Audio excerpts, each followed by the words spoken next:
नमस्कार दोस्तों, मैं डॉक्टर कुलदीप कुमार केकेसर आप सभी का बहुत बहुत स्वागत करता हूं एक नए बिंदु के साथ और एक नई कड़ी के साथ। तो साथियों, आज का हमारा बिंदु है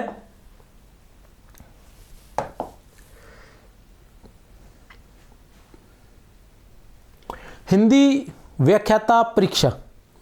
हिंदी व्याख्याता परीक्षा के अंतर्गत जो रचनाएं सम्मिलित की गई हैं उनमें पिछले कुछ वर्षों में जो प्रश्न आए हैं उनका संकलन मैं लेकर यहाँ उपस्थित हूँ। रचनाओं से तात्पर्य हम ले सकते हैं कि हिंदी व्याख्याता की जो परीक्षा रही है पीछे थोड़ा बहुत फेरबदल भी रहा है, कुछ रचनाएं हटाई गई हैं, कुछ नई जोड़ी भी गई हैं। तो उन सबका मैंने जिस तरह से भी रहा है पीछे का रेसो वो मैंने सभी सम्मिलित करने का प्रयास किया है।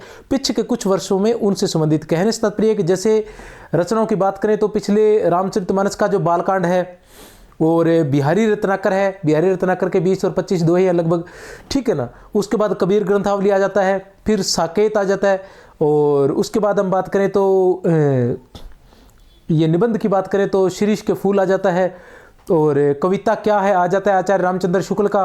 उसके बाद कहानियों की बात करें तो यही सच है मनु भंडारी की कहानी आ जाती है, जयशंकर प्रसाद की पुरस्कार कहानी आ जाती है, और प्रेमचंद की जो कफन कहानी है वो आ जाती है। तो ये सारी अन्य रचनाएं जो है विशेष रूप से हिंदी व्याख्याता की परीक्षा में लगी हुई है। अब इनसे संबंधित किस प्रकार के प्रश्न पूछे जाते हैं या कैसे जो प्रश्न पूछे गए वो मैं लेकर आया हूं। उनको लेकर आने का औचित्य यह नहीं है कि वो प्रश्न आपके पास नहीं है, मैं ही नए लेकर आया हूं। वो सभी किताबों में आपको प्रश्न मिल जाएंगे पहले से, ठीक है ना। लेकिन वो एक पेपर के माध्यम से है, प्रत्येक पुस्तक में छपे होंगे। किस तरह से एक पेपर, मतलब कहने से तात्पर्य कि 2021 का पेपर कैसा था, 2023 का कैसा था, 17 का कैसा था, 19 का कैसा था, इस तरह से पूरा पेपर दिया हुआ है। उसमें से इन रचनाओं को अलग करना थोड़ा अलग रहता है। और पेपर के जो क्वेश्चंस मैं लेकर आया हूं वो इसलिए लेकर आया हूं कि इनके माध्यम से मैं आपको ये बताना चाहूँगा कि आप ये ध्यान रखें कि किस प्रकार के जो क्वेश्चंस है, प्रश्न जो है वो पूछे जाते हैं। क्योंकि हम लोग क्या करते हैं कि हम लोग बहुत ज़्यादा मेहनत कर लेते हैं, तो वो मतलब अंधी मेहनत नहीं करनी होती है, ठीक है ना। जिसे हम स्मार्ट स्टडी बोलते हैं, दिमाग के साथ हमें देखना होता है कि क्या पढ़ना है और कितना पढ़ना है। हम जैसे बालकांड की बात करें, रामचरितमानस के अंदर बालकांड आ जाता है। अब बालकांड की बात करें, बालकांड को सारे को तुम कैसे याद रख लोगे, ठीक है ना। लेकिन आपको ये देखना है कि पिछले वर्षों में किस प्रकार के प्रश्न पूछे जाते हैं, उस प्रकार को, उस चीज को तुम ज्यादा याद कर सकते हो। अब कैसे कि मानो कि बालकांड से संबंधित किस प्रकार, मतलब ऐसे कौन से महत्वपूर्ण पद है जो ज़्यादा पूछे जाते हैं। उन महत्वपूर्ण पदों की बात करें तो वो किस प्रकार के पद रहेंगे कि एक तो प्रथम पद रहेगा जो आपके पाठ्यक्रम में सम्मिलित है, या एक वो पद रहेगा जो पाठ्यक्रम का अंतिम पद है, या उसके अंदर जो अति महत्वपूर्ण पद है कि बालकांड में महत्वपूर्ण पद कौन कौन से हैं वो उन पदों में से पूछा जाएगा, या भाषा से संबंधित पूछे जाएंगे। या बहुत बार ऐसा होता है कि आपको बालकांड की व्याख्या खाली ध्यान में है तो आप व्याख्या के माध्यम से ही उस बालकांड को, उस क्वेश्चंस को कर सकते हैं। तो ये हमें ध्यान रखना है कि किस प्रकार के, वही मैं आज बताने की कोशिश करूंगा इन प्रश्नों के माध्यम से। तो पहला प्रश्न आपके सामने है, साथ में आपका मूल्यांकन हो जाएगा और साथ में एक रिवाइज क्लास भी हो जाएगी, ठीक है ना। माधव के ब्याह को कितने साल हुए थे, ठीक है ना। माधव के ब्याह को कितने साल हुए थे, 1 2 3, कौन सा, माधव के ब्याह को कितने साल हुए थे, तो 1 साल हुआ था। कितना समय हुआ था, 1 साल। माधव के ब्याह को 1 साल हुए थे। अब ये क्या है, देखो किस प्रकार का क्वेश्चन पूछा गया। आप देखिए किस कहानी से, ये कफन कहानी से, किस कहानी से एक प्रश्न लिया गया है, कफन कहानी से ये प्रश्न लिया गया है। कफन की रचना कब हुई थी, 1936 ईस्वी में। कब हुई थी, 1936, कब हुई थी, 1936 ईस्वी में। कफन के रचनाकार कौन थे, प्रेमचंद थे। किस प्रकार की कहानी है ये, अति यथार्थ,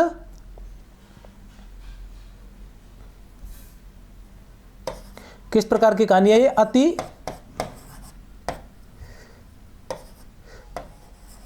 यथार्थवादी। किस प्रकार की कहानी है, अति यथार्थवादी कहानी है। अब प्रेमचंद जी, यहां से मैं पकड़ता हूं कि प्रेमचंद जी किस प्रकार की कहानियां लिखते थे। तो उससे पहले मैं थोड़ा सा कहीं और ना चला जाऊं, इसलिए मैं तुम्हें बता देना चाहता हूं कि ये जो क्वेश्चन है ये किस प्रकार का प्रश्न है, ठीक है ना।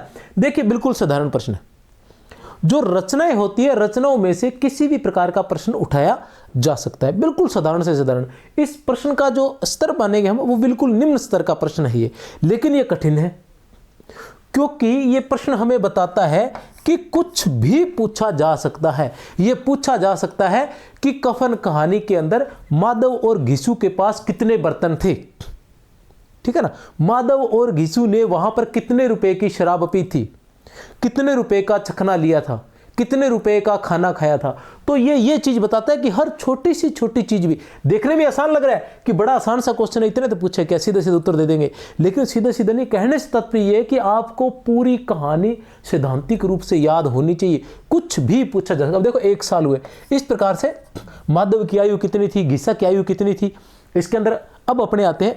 मतलब मैंने आपको ये बता दिया है कि किस प्रकार के क्वेश्चंस पूछे जा सकते हैं। मतलब पूरी कहानी जो है, कहानियां जो है वो आपको अच्छे से, एक तो पात्र अच्छे से याद होने चाहिए, एक कहानी अच्छे से याद होनी चाहिए, एक कहानी को 2 बार पढ़ने के बाद उनका भाव जो उभर कर सामने आता है वो आपको याद होना चाहिए। और तीसरी बात यह है कि जैसे कफन कहानी है, ज़्यादा विस्तार से मैं नहीं लूँगा, जैसे कफन कहानी है, कफन कहानी के अंदर कफन से संबंधित उस कहानी से हटकर कुछ ऐसे वाक्यों का प्रयोग किया गया है जो हमें अगर आ जाता है कि ये वाक्य किस कहानी से लिया गया है तो हमें लगेगा नहीं कि ये कफन कहानी से लिया गया है।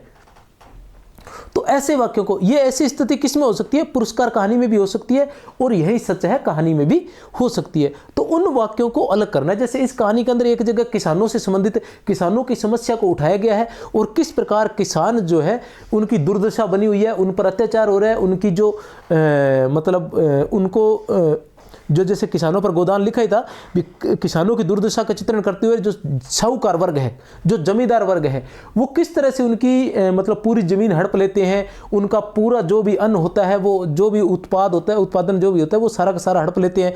ये सारी बातें इसमें बताई गई हैं। किसके माध्यम से, माधव और घिसू के माध्यम से, ठीक है ना। ये सारी बातें बताई गई। एक वाक्य है जिसके अंदर वो कहते हैं कि हम, चलो ठीक है, हम गरीब हैं, हम काम नहीं करते इसलिए गरीब हैं, लेकिन जो किसान 24 घंटे मेहनत करते हैं वो कौन से अमीर है। तरस तो वो भी रोटी के लिए, रोटी के लाले तो उनके भी पड़े हुए हैं, तो इससे अच्छा तो हम ही ठीक थे। यहां वो किसानों की हालत बयान करते हैं। इसी तरह से वो पखंड पर भी विरोध करते हैं।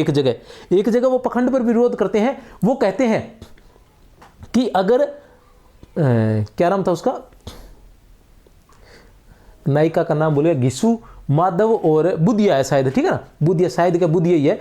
तो बुधिया जो है वो क्या होती है कि इनकी विवाह जो होता है, ये बड़े आलसी दिखाएगा। ज़्यादा कहानी नहीं बताऊंगा, बस शॉर्ट में बता देता हूँ कि माधव और घिसू का बेटा माधव है, ठीक है ना। घिसू लगभग 60 साल का है और माधव जो है वो लगभग 35 साल का, 36 साल का, वो बताया हुआ। तो घिसू है, माधव की पत्नी जो बुधिया है, उनको 1 साल हुआ है, उसके बच्चा होने वाला है। लेकिन घिसू और माधव की वजह से मतलब वो ज़्यादा ध्यान नहीं देते हैं, तो वो अंदर तड़प तड़प कर मर जाती है और बच्चा भी पेट में मर जाता है। उनकी शादी को 1 ही साल हुआ होता है, वो मर जाती है। तो वो उसके लिए कफन खरीदने के लिए लोगों से पैसे मांगते हैं, और जो पैसे मांगते हैं उन पैसों से वो क्या करते हैं कि शराब पी लेते हैं, चखना खा लेते हैं, और जो भी मतलब होटल पर खाना वाना खा लेते हैं अच्छे से। फिर वो कहते हैं कि अब अपने तो उसके लिए कुछ क्रियाक्रम के लिए पैसे रखे नहीं, तो वो नरक तो नहीं चली जाएगी। तो वो कहते हैं, फिर वो एक व्यंग्य करते हैं कि अगर वो स्वर्ग नहीं जाएगी तो स्वर्ग कौन जाएंगे, वो मोटी मोटी तोंद वाले जाएंगे जो लोगों का खून चूसते हैं और पाप करते हैं, और पाप करने के बाद गंगा में नहाते हैं और मंदिरों पर जल चढ़ाते हैं, क्या वो लोग जाएंगे। तो ये पखंडों पर भी इसके माध्यम से व्यंग्य किया गया। ऐसे वाक्य हमें अलग निकालने हैं प्रत्येक चीज में से। जैसे साकेत है, साकेत में जो राम के वाक्य है लेकिन लगते नहीं है राम के, उर्मिला के वाक्य है लेकिन लगते नहीं है उर्मिला के, भरत के वाक्य है लेकिन लगते नहीं है भरत के, उनको अलग करना होता है। उसी तरह से जो हम यही सच्चा है, ये सारी आगे मैं बता दूंगा इनके बारे में। तो ये कहानी की बात करते थे हम प्रेमचंद की, कि कफन कहानियां 1936 ईस्वी में आई थी। अंतिम कहानी है ये प्रेमचंद की, क्या है, अंतिम कहानी है। अब प्रेमचंद जी क्या थे, किस प्रकार की कहानियां लिखते थे। प्रेमचंद जी 3 प्रकार की कहानियां लिखते थे। किस प्रकार की, 3 प्रकार की। पहले आदर्शवादी, फिर यथार्थवादी, ठीक है ना, यथार्थोन्मुख, आदर्शोन्मुख यथार्थवादी, ठीक है ना। पहले तो आदर्शवादी, जिसके अंदर आदर्श ही दिखाया जाता था कि कोई मतलब कहने का मतलब ये है कि असत्य पर सत्य की जीत दिखाई जाती थी अंत में। लेकिन फिर आदर्शोन्मुखी यथार्थवादी, तो कहानियां आदर्शवादी होती थी लेकिन वो कहानी यथार्थवादी होती थी लेकिन आदर्श पर वो खत्म होती थी, आखिर में जीत हो जाती, जैसे नमक का दरोगा है, ठीक है ना। पहले तो वो किस प्रकार की कहानियां लिखते थे, कहानियां लिखती है 3 प्रकार की। कौन कौन सी, एक तो आ गई आदर्शवादी, दूसरी होगी आदर्शोन्मुख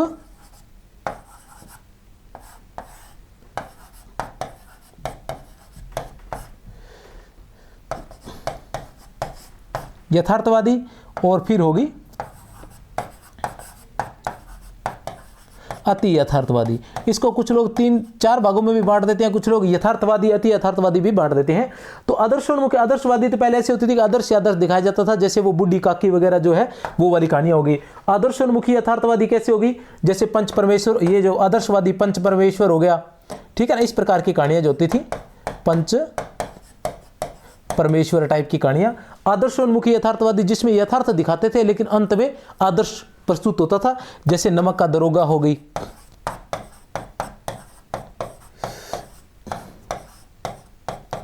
और अति यथार्थवादी जैसे कफन हो गई। और एक और कहानी है जिसके अंदर वो जो है अंत में खेत खा जाते हैं, दिमाग से निकल गया मेरे नाम वो, चलो कोई बात नहीं, आगे दिमाग में आएगा। तो इस प्रकार की अति यथार्थवादी जिसमें अति यथार्थ दिखाया जाता था। अब प्रेमचंद की बात करें, इस प्रकार की कहानियां लिखते थे प्रेमचंद जी, और ये इसी प्रकार की कहानी है। इसके अंदर कौन कौन पात्र है, एक है घिसू, और एक है माधव, और एक है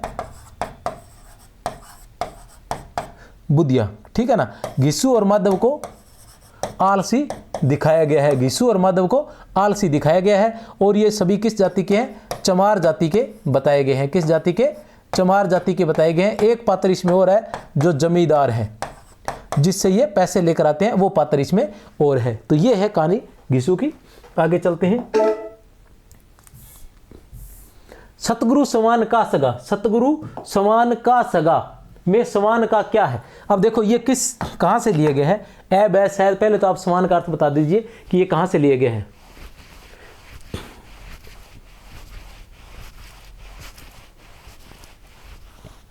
ठीक है ना, कहां से लिए गए ये, उत्तर है समान क्या है। समान का अर्थ है समान।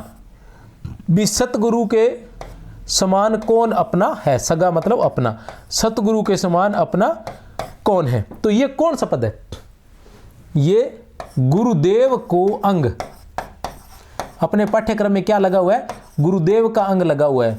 गुरुदेव को अंग का प्रथम पद ही है। अब प्रथम पद की तो आपने कम से कम व्याख्या पढ़ी होगी, व्याख्या पढ़ी होगी तो शब्दार्थ में आपने समान भी पढ़ लिया होगा कि समान का क्या अर्थ है, समान है। अब ये जो है कहां से लिया गया, कबीर ग्रंथावली से। कबीर ग्रंथावली किसकी कबीर ग्रंथावली है ये, नागरी प्रचारणी सभा द्वारा प्रकाशित। किसके द्वारा, नागरी प्रचारणी सभा काशी द्वारा प्रकाशित। और किसके द्वारा संपादित है ये, डॉक्टर श्याम सुंदर दास द्वारा। किसके द्वारा, डॉक्टर श्याम सुंदर दास द्वारा संपादित है। इसमें क्या है, 809 तो साखियां हैं, 809 क्या है, साखियां है, और 59 क्या है, अंग है। 809 साखियां और 59 अंग है। तो इन्हीं में से जो पहला अंग है वो है गुरुदेव को अंग। इसी गुरुदेव को अंग का जो प्रथम पद है वो सतगुरु समान का सगा है, और वहीं से ये लिया गया है। क्या है, इसी से ये लिया गया है। अब हम इसकी बात करें, क्या कबीर की बात करें तो कबीर ग्रंथावली नाम से पार्श्वनाथ ने भी एक इसका संपादन किया था, कबीर के पदों का। और एक कबीर नाम से होता है, कबीर नाम से किसने किया था, हजारी प्रसाद द्विवेदी ने किया था इनके पदों का संकलन। और संत कबीर नाम से किसने किया था, संत कबीर नाम से किसने किया था, डॉक्टर राम कुमार वर्मा ने किया था। और आदि ग्रंथ जो है सिखों का धर्म ग्रंथ जो माना जाता है, आदि ग्रंथ जो है 1604 ईस्वी में जो संपादित किया गया था, उसमें भी 225 के लगभग इनके जो पद वहां मिल जाते हैं। एक कबीर वचनावली भी है जिसके अयोध्या सिंह उपाध्याय खत्री में है, अयोध्या सिंह उपाध्याय खत्री ने उसका संपादन किया है। चलते हैं आगे।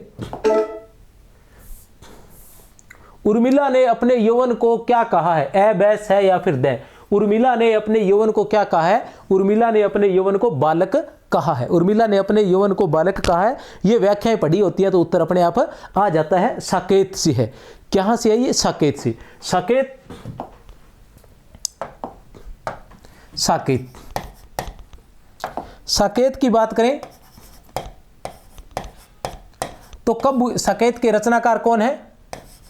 मैथिली शरण गुप्त। कौन है साकेत के रचनाकार? मैथिली शरण गुप्त है। फिर हम बात करें कि साकेत की रचना कब हुई थी, तो 1931 ईस्वी में हुई थी। कब हुई थी साकेत की रचना? 1931 ईस्वी में। फिर हम बात करें कि कितने वर्ष लगे थे, तो 15 वर्ष लगे थे। कितने वर्ष लगे थे? 15 वर्ष लगे थे। कब से शुरू हुआ था कार्य? 15 वर्ष 1916 से लेकर 1931 तक। 1916 से लेकर 1931 तक। कितने सर्ग है इसके अंदर? 12 सर्ग, जिन्हें अध्याय माना जाता है 12 सर्ग है। सबसे बड़ा सर्ग कौन सा है? 9वां सर्ग है। 9वां सर्ग है, जिसका नाम क्या है? जिसका नाम है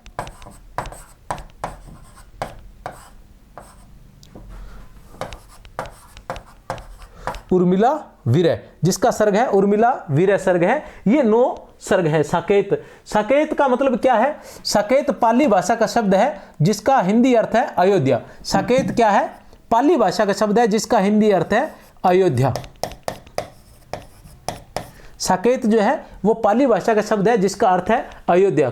ठीक है। और साकेत में क्या कहा गया है? साकेत में जो सीता है उसको भारत लक्ष्मी के रूप में, भारत लक्ष्मी के रूप में संबोधित किया है। भारत लक्ष्मी पड़ी शत्रु के हाथों में या जकड़ी गई, इस तरह से पद आता है इसके अंदर। भारत लक्ष्मी पड़ी शत्रु के हाथों में। और इसके अलावा इसकी जो भूमिका है उसके अंदर वो पद आता है जो हम गाते रहते हैं अक्सर, या हम बात करते हैं, वो है करते तुलसी भी कैसे मानस नाद, महावीर का यदि उन्हें मिलता नहीं प्रसाद। करते तुलसी भी कैसे मानस नाद, महावीर का यदि उन्हें मिलता नहीं प्रसाद। तो ये साकेत से ये रचना, साकेत से ये पद लिया गया है। और साकेत हमारे जो है व्याख्याता की परीक्षा जो है व्याख्याता के पाठ्यक्रम में सम्मिलित है। चलते हैं आगे।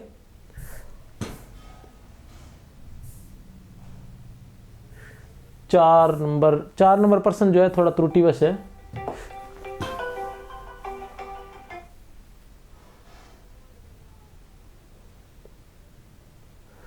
लक्ष्मण जब श्रांत पवन की तरह आवे तो उर्मिला क्या बनना चाहती है? लक्ष्मण जब श्रांत पवन की तरह आवे तो उर्मिला क्या बनना चाहती है? ए, बैस है या फिर दै। पेड़ की पत्ती, बांसुरी, अग्निशिखा, सुरभि समान। अब पवन के अंदर बड़ी आसानी से घुल मिल जाए और पवन को अपना बना ले पूरी तरह से, और इस तरह से अपना बना ले कि दोनों में कोई फर्क नजर ना आए। ठीक है ना? तो ऐसा किससे हो सकता है?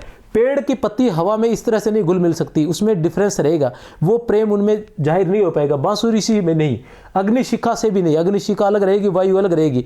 ठीक है ना? लेकिन सुरभि समान, सुरभि जो है वो उस वायु में घुल मिल जाएगी और जिसे अलग करना मुश्किल हो जाएगा। तो किसके समान बनना चाहती है? सुरभि के समान बनना चाहते हैं। और यह है साकेत। साकेत की जो प्रेरणा है वो मैथिली शरण गुप्त को किससे मिली थी? वो मिली थी मैथिली शरण गुप्त को रविंद्रनाथ टैगोर के वो जो एक निबंध था जिसका नाम था काव्येर उपेक्षिता, काव्येर उपेक्षिता, वो थी। वो निबंध इनका जो प्रेरणा स्रोत था। दूसरा था महावीर द्विवेदी का उर्मिला विषयक कवियों की उदासीनता, उर्मिला विषयक कवियों की उदासीनता। ये दो जो निबंध थे ये इनके प्रेरणा स्रोत थे और इसी के आधार पर उन्होंने साकेत की रचना की थी।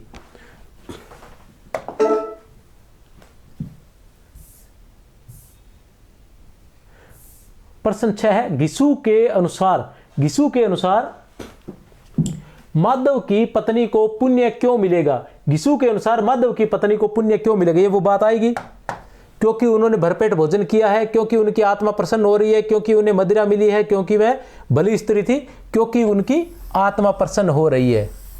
मतलब उसको स्वर्ग इसलिए मिलेगा, पुण्य इसलिए मिलेगा क्योंकि जीवन में पहली बार उन्होंने भरपेट भोजन किया था इतना अच्छा। और वो किसकी वजह से हुआ था? वो घिसू के अनुसार माधव की पत्नी की वजह से, माधव की पत्नी बुधिया की वजह से ऐसा हो पाया था, क्योंकि वो उसका निधन हो गया था या मृत्यु हो गई थी। और मृत्यु के कारण उन्होंने पैसे इकट्ठे किए थे, जमींदार से भी पैसे लिए थे और उन्हीं पैसों से वो आज भोजन कर पा रहे थे। अच्छा, इसलिए वो कह रहे थे कि उसकी आत्मा प्रसन्न हो रही है, मतलब उसको क्या है? स्वर्ग मिलेगा, पुण्य मिलेगा। कबीर के बीज का भाग नहीं है, कबीर के बीज का भाग नहीं है। ए, बैस है या फिर दै। तो क्या नहीं है, संत बानी जो है कबीर के बीजक का भाग नहीं है, ठीक है ना। साखी बीजक जो है कबीर के पदों का संकलन है, बीजक जो है कबीर के पदों का संकलन है। इसका संपादन किसने किया था? संपादक किया था कबीर दास के शिष्य धर्मदास ने। किसने किया था संपादन? कबीर दास के शिष्य धर्मदास ने। कब किया था? 1464 ईस्वी में। कब किया था? 1464 ईस्वी में किया था। और इसमें क्या क्या था? साखी, शब्द और रमेनी थे। रमेनी की बात करें तो रमेनी में 84 पद थे, 84 रमेनी, और शब्द के अंदर 115 पद थे। और साखी की बात करें तो साखी के अंदर समथिंग मुझे दिमाग में नहीं आ रहा अभी, साखी के दिमाग से निकल गया। शब्द के अंदर 115 पद थे, रमेनी के अंदर 84 पद थे। साखी, शब्द और रमेनी, बीजक की बात करें तो, ठीक है ना। और बीजक के बारे में थोड़ी सी जानकारी मैं और बता जाना चाहता हूँ, मेरे पास लिखी पड़ी है। वैसे तो इसकी जो है टीकाएं भी लिखी गई थी, बीजक की जो है टीकाएं लिखी गई थी। और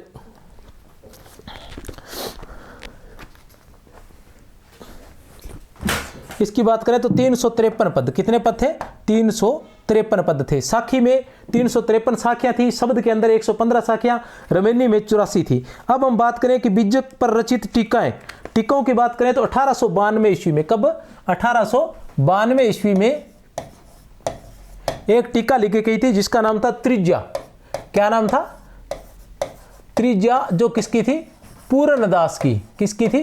पूर्णदास ने इस पर एक टीका लिखी थी। किस पर? बीजक पर, ठीक है ना। उसके बाद 1904 ईस्वी में, 1904 ईस्वी में इसी पर एक टीका और लिखी गई थी जिसका नाम था पाखंड विडंबनी, पाखंड खंडनी, पाखंड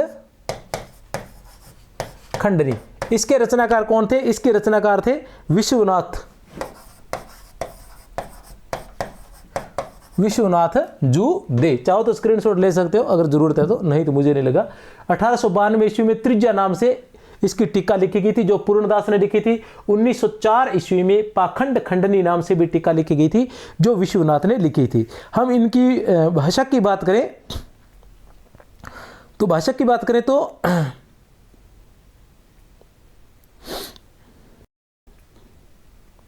आचार्य शुक्ल ने इनकी सदुकड़ी मानी है। और कबीर, जो रामकुमार वर्मा है वो वैसे भी इनको संत कहते हैं तो उन्होंने संत भाषा माना है।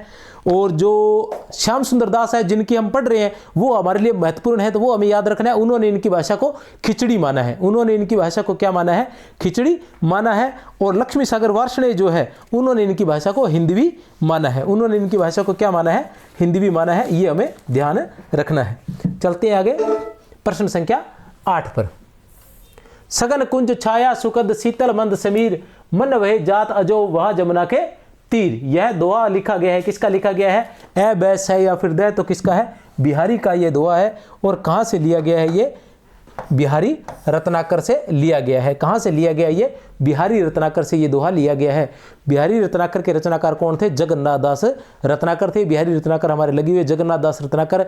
और बिहारी रत्नाकर के बारे में आचार्य रामचंद्र शुक्ल लिखे हैं कि ये सर्वाधिक, आज तक की सर्वाधिक प्रमाणिक टीका है। जगन्नाथ दास रत्नाकर की टीका है, उसे आज तक की सर्वाधिक प्रमाणिक टीका कहा गया है। और बिहारी सतसई जो थी उसके अंदर 713 दोहे थे। कितने दोहे थे? 713 दोहे थे। और बिहारी रत्नाकर में भी 713 दोहे हैं। बिहारी रत्नाकर में भी 713 दोहे हैं। बिहारी सतसई को हजारी प्रसाद द्विवेदी ने रसिकों के हृदय का हार कहा है। रसिकों के हृदय का हार किसने कहा है? हजारी प्रसाद द्विवेदी ने। किसने कहा है? हजारी प्रसाद द्विवेदी ने रसिकों के हृदय का हार कहा है। और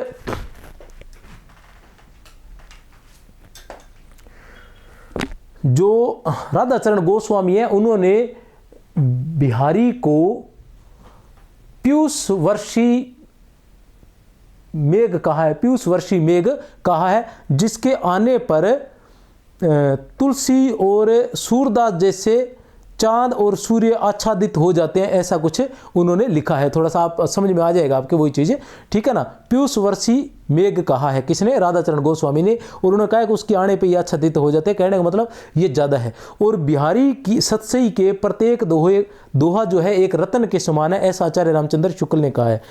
और बिहारी सतसई के बारे में आचार्य रामचंद्र शुक्ल बोलते हैं कि बिहारी सतसई जो है वो एक विस्तृत वनस्थली नहीं, एक गुलदस्ता है, एक उसमें से चुने हुए फूलों का, विस्तृत वनस्थली में से चुने हुए फूलों का गुलदस्ता है। इसी बात का विरोध करते हुए बच्चन सिंह कहते हैं कि अगर ऐसा होता तो इस संसार में गुलदस्ते ही गुलदस्ते होते।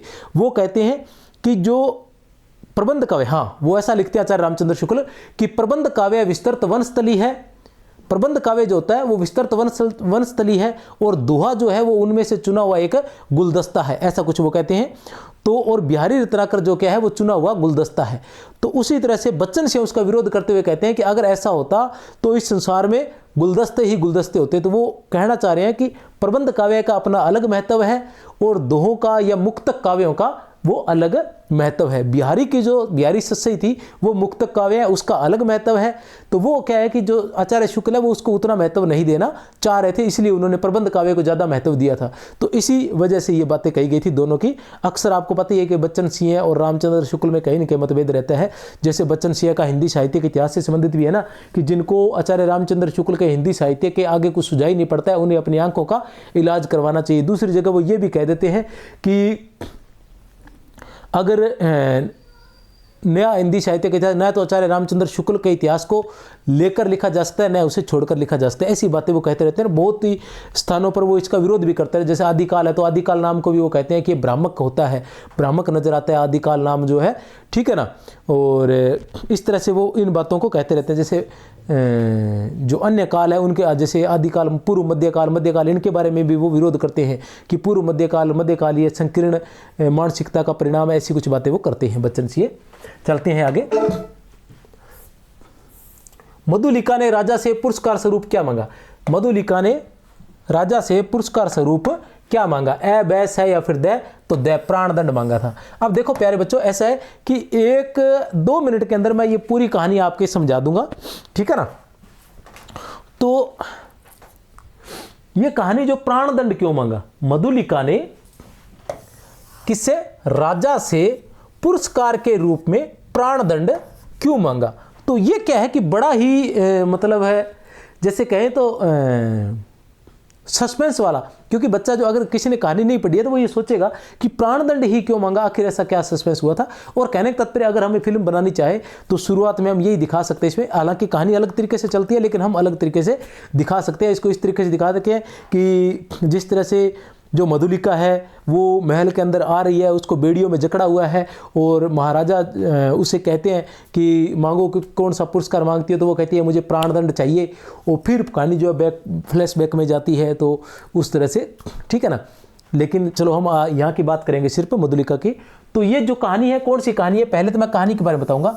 कौन सी कहानी है? ये पुरस्कार कहानी है। कौन सी कहानी है? पुरस्कार कहानी है। तो यही ले लेते हैं हम, पुरस्कार कहानी। पुरस्कार कहानी के रचयिता कौन है? प्रसाद है। कब हुई थी उनकी इसकी रचना? इसकी रचना की बात करें तो हमें, जैसे हम पहले इसके वो ले लेते हैं, क्या नाम है, इसके रचना के बारे में ज़्यादा ध्यान नहीं, लेकिन इसके किस संकलन से ली गई है, तो वो है आंधी। बहुत जगह इंद्रजाल भी लिखा हुआ है, लेकिन ये कहाँ से ली गई है? आंधी से ली गई है। आंधी काव्य, आंधी कहानी संग्रह से। प्रसाद के कितने कहानियां थी? प्रसाद की कुल 69 कहानियां थी। कितनी कहानियां थी? 69 कहानियां थी, जिनको उन्होंने 5 कहानी संग्रह में प्रकाशित किया था। कितने में? 5 कहानी संग्रह में। 5 कहानी संग्रह की बात करें तो वो कौन कौन से थे? छाया, प्रतिध्वनि, आकाशदीप, आंधी, इंद्रजाल, 12, 26, 29, 31 और 36। तो बात करते हैं कौन कौन से कहानी संग्रह थे प्यारे बच्चों। कहानी संग्रह की हम बात करें तो कहानी संग्रह आ जाते हैं हमारे सामने। छाया 1 नंबर पर आ जाता है, छाया 2 नंबर पर आता है छाया, प्रतिध्वनि, आकाशदीप, छाया, प्रतिध्वनि, आकाशदीप, आंधी और 5वां है इंद्रजाल। सन क्या बताए थे मैंने? 12 26 12 26 12 26 29 31 और अच्छा ठीक है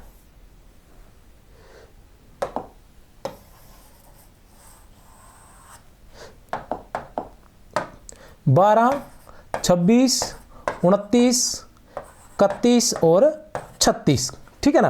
अंतिम उनका कहानी संग्रह इंद्रजाल था और आंधी से 1931 से ली गई है। पुरस्कार कहानी भी हम मान सकते हैं कि लगभग 1931 के लगभग ही प्रकाशित हुई होगी, ठीक है ना। तो ये इनकी कहानियां थी। कहानी छाया, प्रतिध्वनि, आकाशदीप, आंधी, इंद्रजाल, इनको 69 कहानियां थी जिनको 5 कहानी संग्रह में प्रकाशित किया गया था। इनके जो पुरस्कार, ममता, देवव्रत, बेड़ी, सालवती, गुंडा, ये इनकी बहुत ही महत्वपूर्ण कहानियां हैं। पुरस्कार, ममता, देवव्रत, बेड़ी, सालवती, गुंडा, ये इनकी बहुत महत्वपूर्ण कहानियां हैं। और बात करें पुरस्कार की, पुरस्कार कहानी जो है वो 1 ही मिनट के अंदर मैं बता दूंगा। किस राज्य की? कौशल राज्य की। किस राज्य की कहानी है? कौशल राज्य की और मगध राज्य की। किसकी? कौशल राज्य की और मगध राज्य की। कौशल राज्य जो राज्य है उसके अंदर क्या है कि एक परंपरा रही है कि हर वर्ष राजा जो है एक भूमि का पूजन करता है और उस भूमि पर खेती उस वर्ष वही करता है और जिसकी वो खेती होती है उसको उसका जो भी उसका मुआवजा जो होता है, जो भी उसका पैसा जो होता है वो उसको दे दिया जाता है और उसके खाने पीने की जो भी व्यवस्था कर दी जाती है। तो ऐसा ही क्या है कि कहानी में नंबर किसका आ जाता है? मधुलिका का नंबर आ जाता है कि मधुलिका की जो खेती होती है या जो जमीन होती है, ठीक है ना, वो उस हिस्से में आ जाती है कि राजा उस पर खेती करेंगे। तो वो मधुलिका को कहते हैं कि आपके जो भी पैसे बनते हैं वो पैसे दे देते हैं, लेकिन वो पैसे नहीं लेती है कि मैं अपने देश से इस प्रकार पैसे नहीं ले सकती और ये मेरे लिए गर्व की बात है कि मेरी भूमि का चयन जो है मतलब देश के लिए, राष्ट्र के लिए या राज्य के लिए हुआ है। लेकिन उसके बाद क्या होता है कि वो झोंपड़ी बना के रहने लग जाती है और उसकी स्थिति बहुत ही विकट हो जाती है, ठीक है ना।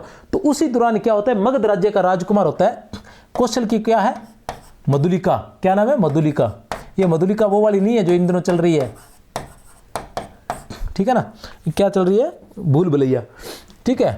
अब दूसरा है मगध राज्य। अब मगध राज्य का क्या है? मगध राज्य में राजकुमार है जिसका नाम है वरुण। मगध राज्य का राजकुमार है वरुण। वरुण को उधर से मगध से निष्कासित कर दिया जाता है तो वो भटकता हुआ वहां मधुलिका के पास आ जाता है। उन दोनों में प्रेम हो जाता है और प्रेम के अंदर वो वरुण जो है वो मधुलिका को स्वप्न दिखाता है बड़े बड़े और वो उसे बताता है कि मैं तुम्हें किस प्रकार कौशल राज्य की महारानी बना दूंगा। तो वो उसकी बातों में आ जाती है प्रेम के लिए। फिर मधुलिका को कहा जाता है कि तुम कभी भी आ जाना, राजा द्वारा कहा जाता है कि तुम कभी भी मेरे पास कुछ भी पुरस्कार के रूप में मांगने आ जाना, मैं तुम्हें वो दे दूंगा, ठीक है ना। तो वरुण जो होता है वो मधुलिका को कहता है कि महल के पीछे एक बंजर जमीन है, वो बंजर जमीन तुम मांग लो और उसके बाद हम वहां पर मतलब उस पर अपना अधिकार कर लेंगे। तो वो क्या है कि वो बंजर जमीन राजा से वो मांग लेती है जो सैनिक दृष्टि से बहुत ही महत्वपूर्ण होती है।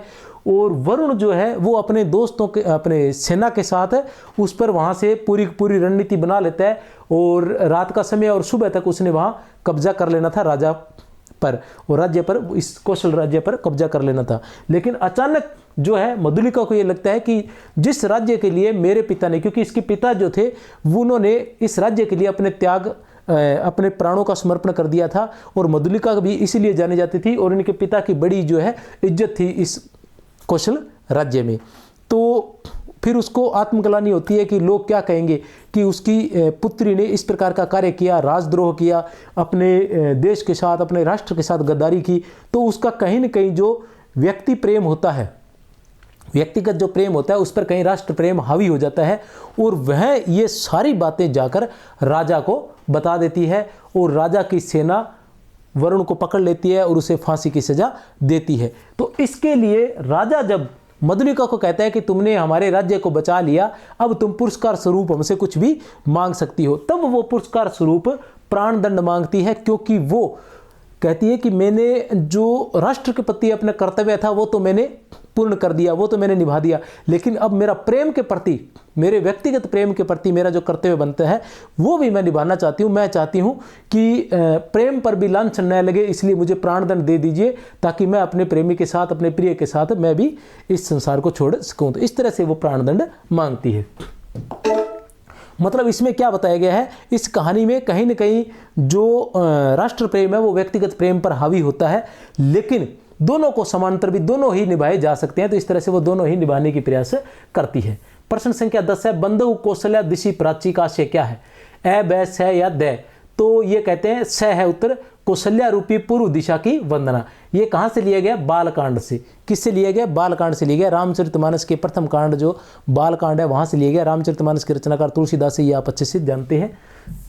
प्रश्न संख्या 11। प्रश्न संख्या 11 है,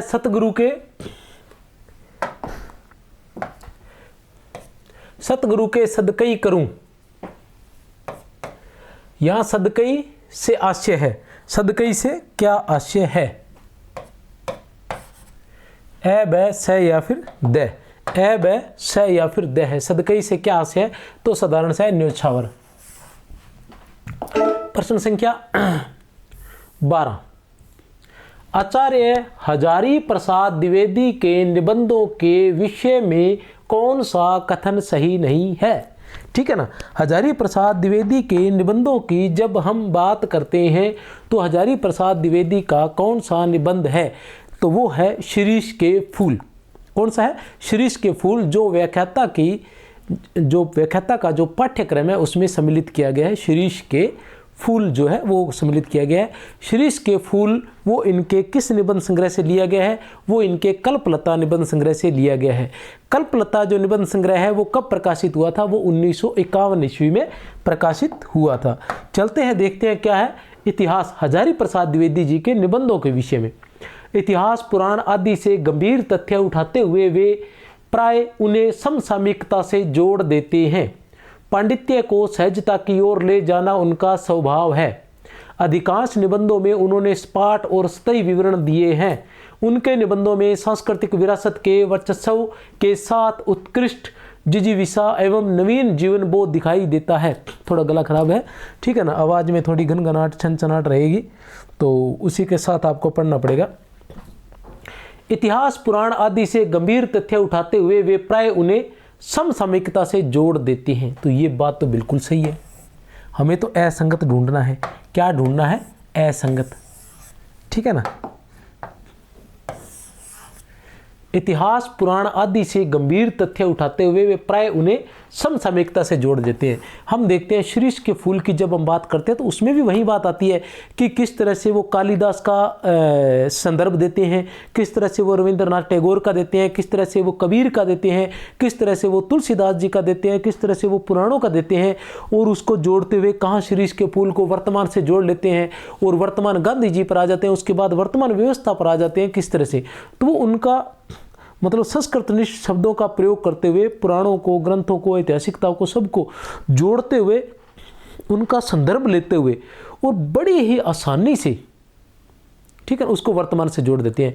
हजारी प्रसाद द्विवेदी का जो निबंध है उसके बारे में ये कहा गया है, वो इक्षुदंड के समान माना गया है कि वो देखने में तो क्या लगता है, बड़ा ही मतलब कठिन लगता है, ठीक है ना, हार्ड लगता है, लेकिन जब उसको देखते हैं तो अंदर उसके अंदर बहुत रस भरा होता है। कहने से तात्पर्य हजारी प्रसाद द्विवेदी के अनमने मन से, ठीक है ना, बेमन से अगर आप निबंध पढ़ोगे तो आपको उनमें कुछ भी नजर नहीं आएगा। संस्कृतनिष्ठ भाषा और पुराणों के शब्दों का प्रयोग और लंबे लंबे संस्कृतनिष्ठ शब्दों के प्रयोग के कारण आपको वो बोझिल सा नजर आएगा, लेकिन आप मन से उसको पढ़ने का प्रयास करेंगे तो आपको इतना आनंद प्राप्त होगा कि आपका मन करेगा कि उसका एक एक शब्द अच्छे से पढ़ूं मैं, ठीक है ना। पांडित्य को सहजता की ओर ले जाना उनका स्वभाव है। पांडित्य जब वो बड़ी बड़ी बातें शुरुआत करते हैं तो ऐसा बड़ा लगता है, लेकिन बाद में उसको बड़े सहज भाव से आपके साथ जोड़ देते हैं, ठीक है। अधिकांश निबंधों में उन्होंने सपाट और स्थायी विवरण दिए, बिल्कुल नहीं, इस प्रकार की बात तो उनके निबंध में कहीं नहीं आती है, ठीक है ना। उनके निबंधों में सांस्कृतिक विरासत के वर्चस्व के साथ साथ, सांस्कृतिक विरासत के वर्चस्व के साथ साथ उत्कृष्ट जिजीविषा एवं नवीन जीवन बोध का, बिल्कुल सही है, जिजीविषा जीने की इच्छा, जिस तरह से शिरीष के फूल में बताई गई। मैं शिरीष के फूल को बार बार इसलिए कह रहा हूँ क्योंकि अपने यहाँ शिरीष के फूल है, हम उसी माध्यम से आपको बता सकते हैं और आपने वो 100% पढ़ा हुआ। शिरीष के फूल की बात करें तो शिरीष के फूल के माध्यम से जिजीविषा का ही बताया गया है। उसमें गांधी जी का उदाहरण भी दिया गया है, शिरीष के फूल का उदाहरण भी दिया गया है कि शिरीष का फूल कहाँ से वसंत ऋतु से लेकर आषाढ़ माह तक लगातार, और हो तो क्या बोलते हैं उसके बाद एक और महीना था, वहाँ तक वो फूलता रहता है, लंबे समय तक, भयंकर गर्मी में भी वो फूला रहता है। मतलब बहुत ही अधिक जिजीविषा, उत्कृष्ट जिजीविषा, ठीक है ना। और इसी तरह के गांधी जी में भी थी, मतलब एक दुबला पतला व्यक्ति जो किस तरह से उसने पूरे देश को आज़ाद करवाया था। कबीर ने जिस प्रकार निराकार ईश्वर के लिए भारतीय वेदांत का पल्ला पकड़ा, कबीर ने जिस प्रकार निराकार ईश्वर के लिए भारतीय वेदांत का पल्ला पकड़ा, उसी प्रकार निराकार ईश्वर की भक्ति के लिए सूफियों का प्रेम तत्व लिया और अपना निर्गुण पंथ बड़ी धूमधाम से निकाला। यह कथन किस विद्वान का है? ए बै सही या फिर दे, तो किसका है? आचार्य रामचंद्र शुक्ल का है। कफन कहानी के विषय में असंगत कथन है। कफन कहानी के विषय में, कफन कहानी हम पढ़ चुके हैं, बता चुका हूं कफन कहानी के बारे में पहले भी तुम्हें, कि प्रमुख पात्र उसका घिसू है जिसकी आयु 60 वर्ष के लगभग है, उसका पुत्र है माधव है और उसकी पत्नी बुधिया है। बुधिया जो प्रसव पीड़ा के कारण मर जाती है, उनकी शादी को 1 साल ही हुए, उसके लिए वो कफन के लिए पैसे लेते हैं, उन पैसों की वो शराब पी जाते हैं। और इसमें किसानों की दुर्दशा का चित्रण किया गया, पखंडों का विरोध किया गया, पखंडों पर गहरा प्रहार किया गया है और वर्तमान जो व्यवस्था है उस पर भी प्रहार किया गया है कफन कहानी के माध्यम से। कफन प्रेमचंद की, प्रेमचंद्र नहीं प्रेमचंद है, ये ध्यान लगा लेना, ठीक है। वैसे तो आपको पता ही है, कोई ज़्यादा लंबी चौड़ी बात नहीं है। प्रेमचंद की कथा चेतना और संरचना में बदलाव उपस्थित करने वाली कहानी है। असंगत देखना, ये तो बिल्कुल सही है। यह कहानी आद्योपांत यथार्थ की ही यात्रा करती है, बिल्कुल सही है। आदि से लेके अंत तक ये किसकी यात्रा करती है? यथार्थ की। शुरुआत में भी यथार्थ दिखाया है कि किस तरह से वो निठल्ले हैं, किस तरह से वो आलसी हैं और किस तरह से वो अपना जीवन यापन कर रहे हैं। ऐसे लोगों की कैसा जीवन होता है, यथार्थ बताया गया है। यह कहानी अपनी संरचना को नैतिक समाधान मूलक अंतिम बिंदु के शासन से मुक्त करती है, यह भी बिल्कुल सही है। नैतिक समाधान, अपनी कहानी संरचना को नैतिक समाधान मूलक अंतिम बिंदु के शासन से मुक्त करती है। भी कहानियां जो होती है वो आदर्शवादी होती है, ठीक है ना। और उनमें क्या होता है कि नैतिकता के आधार पर उनका जो अंत होता है, अंतिम बिंदु जो होता है, उसमें क्या होता है कि नैतिकता के आधार पर उस कहानी की जो समस्या होती है उसका समाधान हो जाता है नैतिकता के आधार पर। लेकिन इसमें नैतिकता के समाधान का जो शासन चल रहा है लंबे समय से कहानियों पर, उसका वो यहाँ अंत करते हैं, मुक्त करते हैं। उस प्रकार का यहाँ कोई नहीं है, किसी प्रकार की कोई नैतिकता नहीं दिखाई गई है। और नैतिकता पर ही कहानी खत्म नहीं होती है, यथार्थ पर कहानी खत्म होती है। नैतिकता तो ये थी कि जैसे ही वो उसका अच्छे से अंतिम संस्कार करते, लेकिन वो अच्छे से उसका कोई अंतिम संस्कार नहीं करते हैं। अंतिम संस्कार के लिए मिले हुए पैसों से वो शराब पी जाते हैं। यह कहानी अर्थमूल्य के यथार्थ के मात्र एक स्तरीय आयाम को उद्घाटित करती है, बिल्कुल नहीं, ये असंगत है। अर्थमूल्य के यथार्थ को बिल्कुल नहीं करती, ये बहुत से स्तर पर बात करती है। भी देश में जो गरीब है वो गरीब क्यों है, उच्च वर्ग उच्च क्यों है, जमींदार वर्ग के द्वारा किसान वर्ग का शोषण, ठीक है ना, साहूकार वर्ग के द्वारा मजदूर वर्ग का शोषण, इस पर भी वो व्याख्यान करती है। किसानों के पर होने वाले अत्याचारों का वर्णन भी वो करती है, पाखंडों का वर्णन भी करती है। मतलब अनेक स्तर पर जो है वो इस बात को व्याख्यात करते हैं। हंस छोड़ आए कहाँ मुक्ताओं को देश, यहां बंदनी के लिए लाए क्या संदेश। तो किससे? ये साकेत से है। और क्या है? ये दोहा है। ये क्या है? दोहा है। दोहे में क्या होती है? 13-11 मात्रा होती है। यहां भी 13-11 है। कैसे है 13-11 देख लेते हैं।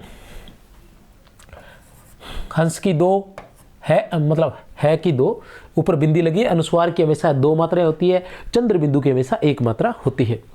2 1 फिर 2 फिर 1 फिर 2 फिर 2 फिर 1 और फिर 2। यहाँ चंद्र बिंदु की नहीं आ की मात्रा है। तो कितने हो गए? 2 1 3 2 5 और 1 6 2 8 2 10 और 1 11 और 2 13। ये हो गए 13। 13 के बाद मुक्ताओं, मुंह की 1 मात्रा और कै के बाद तय आया है, तो मुंह की क्या होगी? 1 की जगह 2 मात्रा हो जाएगी। जो आधा तय आता है, आधा वर्ण आता है, उससे पहले वाले वर्ण की क्या हो जाती है? 2 मात्रा हो जाती है। और ता की भी 2 मात्राएं, ओ की भी 2, को की भी 2, दे की भी 2 और दे सह की 1। तो 2 2 4 2 6 2 8 तो 10 और 11 तो 13-11 मात्रा इसके अंदर है। आगे भी यही 13-11 रहेगी लिए तक, ठीक है ना। ये की 1 मात्रा, हा की 2, बै की 1, बै की 2 हो जाएगी क्योंकि नया आधा आया है। दै की 1, नी की 2, के की 2, ली की 1 2, 1 2 3 3 2 5 5 और 1 6 6 2 8 8 और 1 9 और 9 और 10। ठीक है ना, 1 और 2 3 3 2 5 5 और 1 6 6 2 8 8 2 10 10 और 11 11 और 2 13। इसी तरह से आगे 11 भी आ जाएगी, आपको पता ही है, ज़्यादा बताने की आवश्यकता नहीं है, ऐसे थोड़ा सा रिवाइज करवा दिया मैंने। भ्रमर गीत सार में किस रस की प्रधानता है? भ्रमर गीत सार जो व्याख्याता परीक्षा में नहीं है, फिर भी बता दूं, भ्रमर गीत सार में विप्रलंब श्रृंगार है। ठीक है ना, पहले शायद होगा ये, अभी मेरे जो याद नहीं आ रहा है। ठीक है, सबरी गीद सुसेवकनी सुगति दीनी रघुनाथ। सबरी गीद, सबरी का मतलब सबरी जिसने जूठे बेर खाए थे, और गिद्ध का मतलब जो क्या बोलते थे उनको, उनका नाम था ना, जो गरुड़ थे, चलो कोई बात नहीं। सुसेवकनी सुगति दीनी, उनको सुगति दे दी राम ने। नाम उधारे अमित खल वेद विदित गुणनाथ। ठीक है ना, वेदों में भी ये विदा जाता है आपके गुणों को श्री राम के। तो बालकांड की इन पंक्तियों के संदर्भ में इनमें से कौन सा कथन सुसंगत है? सुसंगत है। इनमें वेदों की महिमा का प्रधान रूप से किया गया, वेदों कोई मतलब नहीं है। वेदों में तो किसका वर्णन किया, राम का किया, ये भी नहीं है, असंगत है। रघुनाथ के दानवीर स्वरूप का कोई मतलब नहीं है, दानवीर की यहाँ कोई बात ही नहीं हुई। राम नाम की महिमा का बखान है, ये तो है। सबरी और गिद्ध बहुत अच्छे सेवक थे, इस तथ्य का रेखांकन है, ये भी नहीं है। सिर्फ राम नाम की महिमा का बखान हुआ, क्योंकि वेद भी उनके राम नाम की महिमा का बखान करते हैं, यही कहा गया है। शीरीष के फूल निबंध में द्विवेदी जी का शीरीष को माना है। शीरीष के फूल निबंध में द्विवेदी जी ने शीरीष को क्या माना है? एक अद्भुत अवधूत, निर्धूम अग्निकुंड, राजोद्यान का सिंह द्वार, महाकाल देवता, एक अद्भुत अवधूत, बिल्कुल सही है। निर्धूम अग्निकुंड कोई मतलब ही नहीं है। निर्धूम अग्निकुंड किसको कहते हैं? निर्धूम अग्निकुंड तो कौन बनी हुई थी? धरती बनी हुई थी। निर्धूम, बिना धुएं का अग्निकुंड, ये धरती बनी हुई थी। राजोद्यान का सिंह द्वार, राजोद्यान का सिंह द्वार भी नहीं है। राजोद्यान का सिंह द्वार कहा गया था जहाँ वो पेड़ लगते थे। महाकाल देवता, महाकाल मतलब समय का देवता, जिसके अंदर वो ऐसा आता है कि सपा सप जो है अपने चला रहा है, क्या बोलते हैं,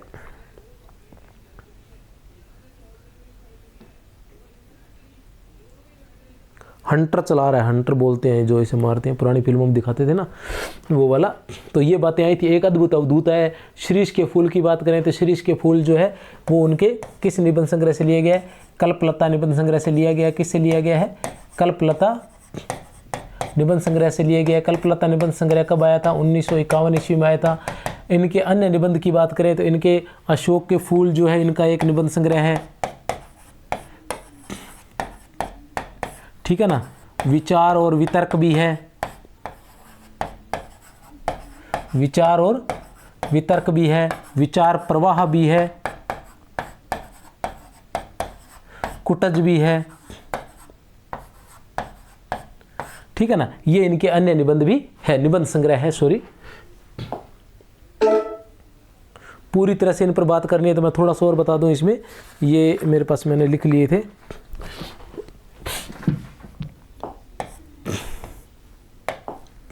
एक सरसरी निगाह मारी लो आप भी।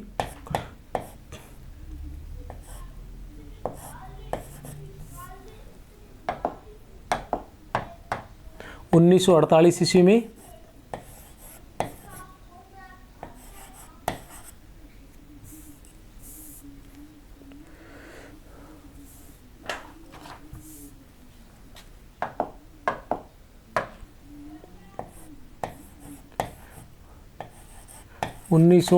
ईस्वी में अशोक के फूल, इनके निबंध संग्रह है। ठीक है, और 1951 ईस्वी में कल्पलता, 1951 ईस्वी में कल्पलता। 1952 ईस्वी में प्राचीन भारत के कलात्मक विनोद, प्राचीन भारत के कलात्मक विनोद, ये सभी क्या है? इनके निबंध संग्रह है। ये इसलिए करवा रहा हूँ, इसी बहाने एक आपकी सरसरी निगाह पड़ जाएगी इन पर। 1952 ईस्वी। 1952 के बाद है 1954 ईस्वी। 1954 ईस्वी में कौन सा है? विचार और वितर्क, विचार और वितर्क। और 1954 के बाद आ जाता है 1959 ईस्वी में विचार प्रवाह।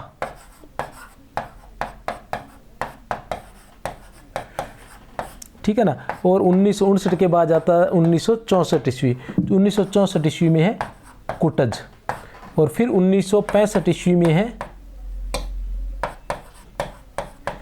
1965 ईस्वी में है इनका साहित्य सहचर, साहित्य सहचर। और फिर 1965 ईस्वी में आलोक पर्व। और फिर 1900 बस यही है शिरीष के फूल। ये सारे इनके निबंध संग्रह है, आप देख सकते हैं, चाहो तो एक स्क्रीनशॉट ले सकते हैं। वैसे आपके पास लिखे होंगे, ये रिवाइज है एक तरह से।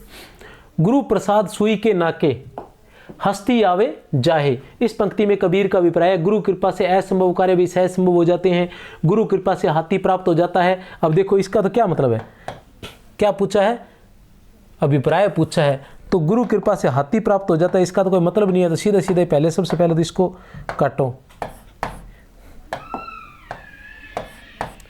फिर आता है गुरु कृपा से सुई भी हाथी के समान महत्वपूर्ण हो जाती है, कोई मतलब नहीं है। गुरु कृपा से सुई से हाथी वश में आ जाता है, इसका भी कोई मतलब नहीं है। तो फिर उत्तर क्या है, ये बड़ा ही आसान सा उत्तर है, कोई समस्या नहीं है। मेरी बो बाधा हरो राधा नागरी सोई जातन की जाही परे श्याम हरित द्युति होई। ये बहुत बड़ा पद है, बहुत बड़ा दे रखा है, 2-3 तो इसके अर्थ दे रखे हैं। ठीक है ना। तो ये क्या है, द्युति हरित द्युति पद का अर्थ नहीं है। क्या पूछा है, हरित द्युति पद का अर्थ नहीं है, अर्थ नहीं है, ये बताना है हमें। अर्थ नहीं है मतलब क्या अर्थ नहीं है, तो हर द्युति जिसकी चमक चली गई हो, कलमशता जिसके कालुषता आ गई हो, हरे रंग वाला, प्रसन्न वदन प्रसन्न मुख वाला। तो कौन सा हो सकता है, कलमशता जो है मतलब कालापन, ये कहीं नहीं आता। जिसकी चमक चली गई है वो भी आता है, हरे रंग वाला भी आता है, प्रसन्न वदन भी आता है, लेकिन कलमशता जो है वो बिल्कुल नहीं आता है। तो उत्तर ये है। और ये जो पद है ये हमें जरूर याद करना चाहिए, क्योंकि इसकी एक एक बात को याद करना चाहिए। ये कम से कम 2-3 पेज का के लिए इसकी व्याख्या है। ठीक है ना। और अच्छे से करना चाहिए, क्योंकि ये जो बिहारी रत्नाकर है या बिहारी सतसई है, उसकी शुरुआत इसी पद से होती है। और अगर पूछा जाए कि बिहारी रत्नाकर में सबसे पहले किसकी आराधना की गई है, तो राधा की गई है।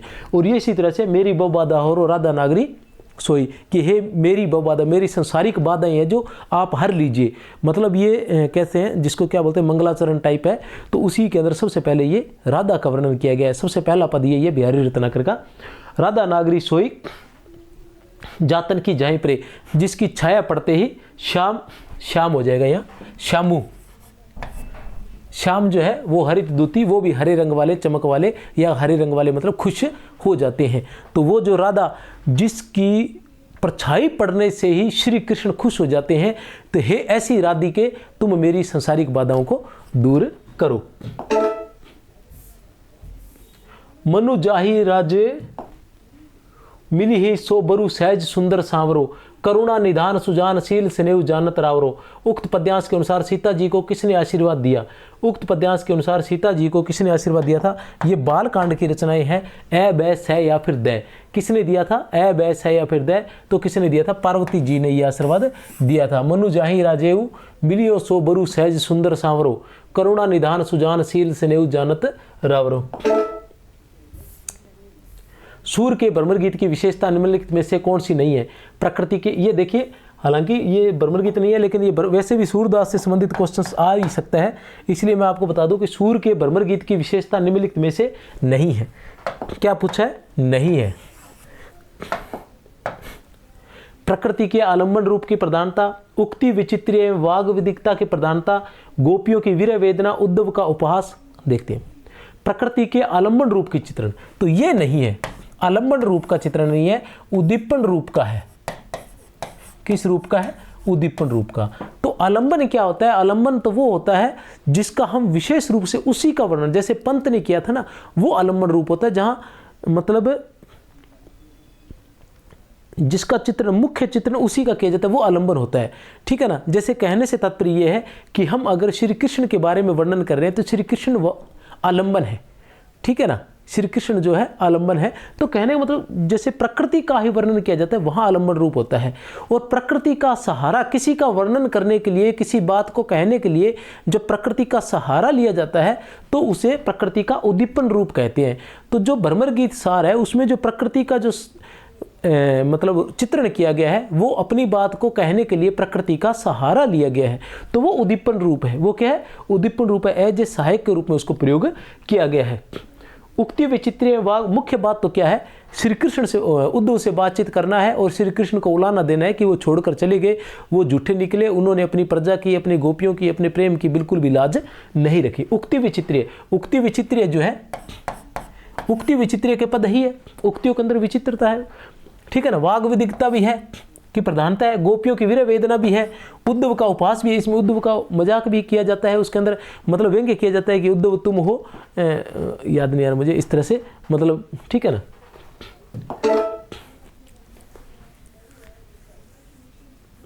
भी वो एक वो वाला पद है कि जो भी वहाँ से आते हैं वो सारे के सारे काले, श्री कृष्ण भी काले, सुफलक्षुत भी कारे और तुम भी कारे, इस तरह से वो वाला पद भी आ जाता है। उसके अलावा भी तुम ये ज्ञान की गठरी यहाँ लाकर तुमने उतार दी है और यहाँ उसको बेचने लगे हो, जिसका रूप गुण का कुछ भी पता नहीं है, ठीक है। निर्गुण पर सगुण की विजय के ये एक प्रकार से वो भ्रमर गीत सार दिखाया गया है। दीपक दिया तेल भरी बाती दई ए घट, पूरा किया बिसाउणा बहुरी नाव हट। उक्त साखी में प्रयुक्त बिसाउणा का क्या अर्थ है? ए बै सै या फिर दे। तो ये साखी है और व्याख्या पढ़ते हैं तो शब्दार्थ आ ही जाते हैं, शब्दार्थ के अंतर्गत ये पूछा गया है। तो ज़्यादा बड़ी बात है नहीं, फिर घुमा फिरा के इसमें नहीं बताया गया है कुछ भी। आप सभी को ये ध्यान रखना है कि विशेष रूप से आप व्याख्या करेंगे तो लगभग उतना प्रतिशत आप इन रचनाओं में से कर जाएंगे जितने की आपको आवश्यकता रहती है सिलेक्शन के लिए। ज़्यादा परेशान होने की जरूरत नहीं है।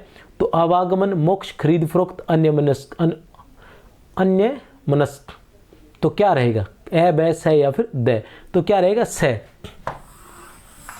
खरीद फरोख्त, वो कह रहे हैं दीपक दिया तेल भरी बाती दई एघट, पूरा किया बिसाउणा बहुरी नाव हट।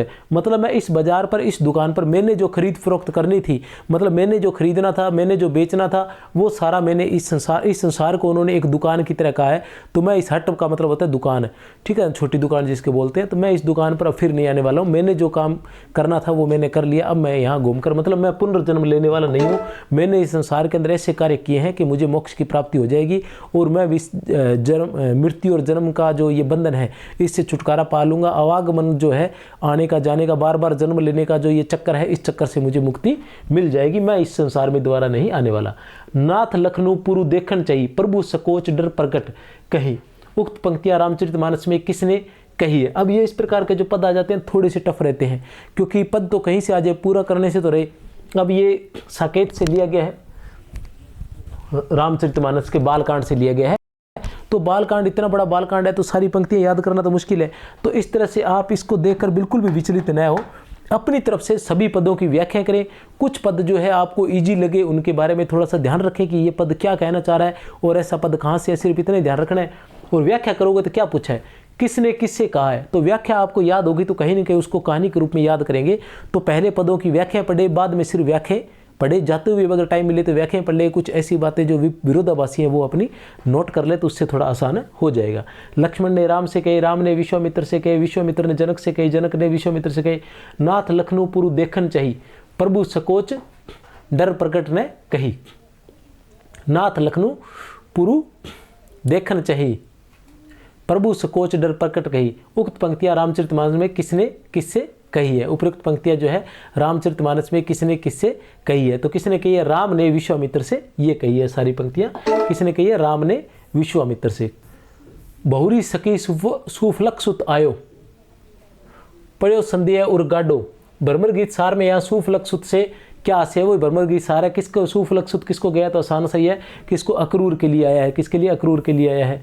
पिए बिछुरन को दुसह दुख, पिए बिछुरन को दुसह दुख, हर्षु जात प्यो सार, दुर्योधन लो देखिए तो तजत प्राण ही बार। तो ये बहुत ही महत्वपूर्ण पद है और बार बार वैसे भी बहुत बार पूछा जाता है तो आसान ही है। तो क्या है? दुर्योधन को प्राप्त किस शाप?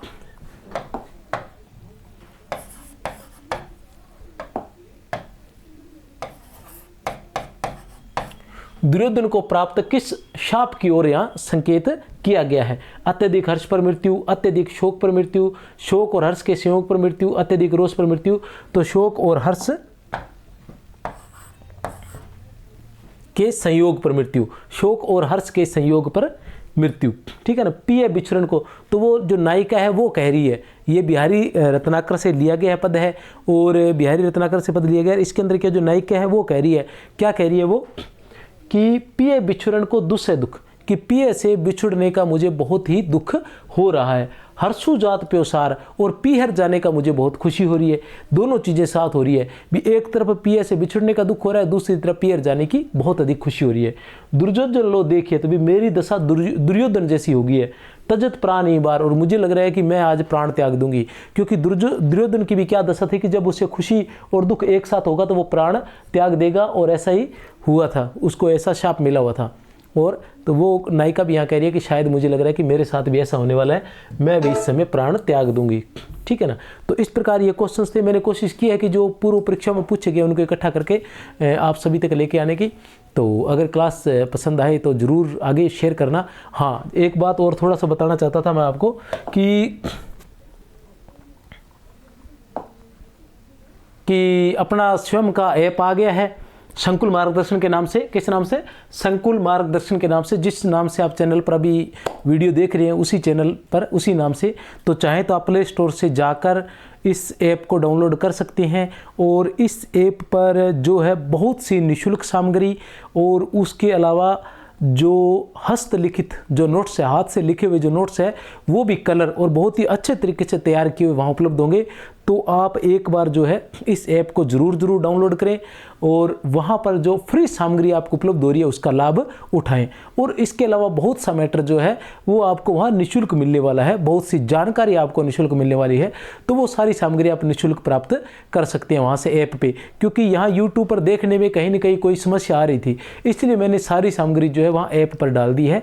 और ऐप को डाउनलोड करके आप वहाँ पर वो बहुत सी सामग्री निःशुल्क देख सकते हैं, और उन नोट्स को देखकर चाहें तो आप नोट्स भी बना सकते हैं खुद के। शॉर्ट ट्रिक भी है और नोट्स भी है, सारी चीज़ें वहाँ आपको कलर उपलब्ध होंगी और पढ़ने में बड़ा आनंद आएगा। तो आप एक बार अवश्य संकुल मार्गदर्शन ऐप को डाउनलोड करें और वहाँ जाकर निःशुल्क सामग्री का लाभ उठाएं।